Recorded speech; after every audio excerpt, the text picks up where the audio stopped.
ዘካ አላህ ስብሓነሁ ወተዓላ ሕክሙ ምንድን ነው? ዘካ በእኛ ላይ ሕክሙ ምንድን ነው ከተባለ ፈርድ ነው፣ ግዴታ ነው።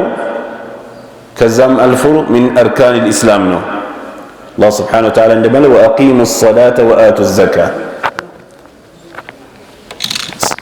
ሰላትን አስተካክላችሁ ስገዱ፣ እንደዚሁም ዘካም ስጡ ብሎ አላህ ስብሓነሁ ወተዓላ አዟል።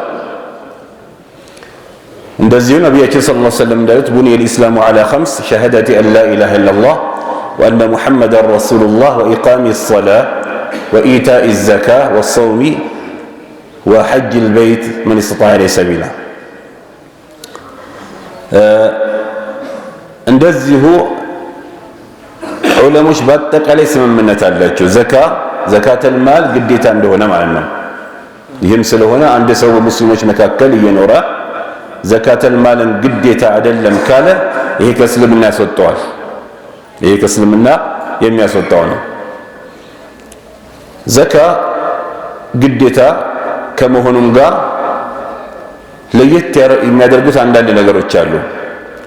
ከዛ መካከል አንድ ሰው ዘካውን የማይሰጥ ከሆነ ያለ ፍላጎቱ ይወሰድበታል። ይሄ ሙስሊሞች በእስልምና የሚተዳደር ሀገር ከሆነ ማለት ነው። ኢማሙ የሙስሊሞች መሪ በግዴታ ይወስድበታል እንዲያወጣ ማለት ነው። አንዳንድ ፉቃዎች፣ ሁሉም ባይሆኑ አንዳንድ ፉቃዎች እንዳሉት እንደውም የአንዳንድ መዝሀብ አቋም ነው ይሄ ሰውየው እምቢ ካለ ዘካው ከመወሰዱ ጋርም አልፎ የተወሰነ ገንዘብ እንደ ቅጣት የሚወሰድበታል ያሉም ፉቃዎች አሉ።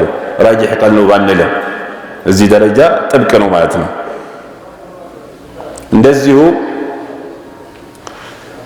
ሰዎች ለምሳሌ አልሰጥም ቢሉና ጉልበት ቢኖራቸው፣ ኃይል ቢኖራቸው፣ መሳሪያ ቢኖራቸው የሙስሊም መንግስት እነሱን ይዋጋቸዋል ማለት ነው። በዘካ ምክንያት ተዋግቷቸው በግድ ይቀበላቸዋል። አቡበከር ረዲየላሁ ዐንሁ እንዳደረጉት ማለት ነው።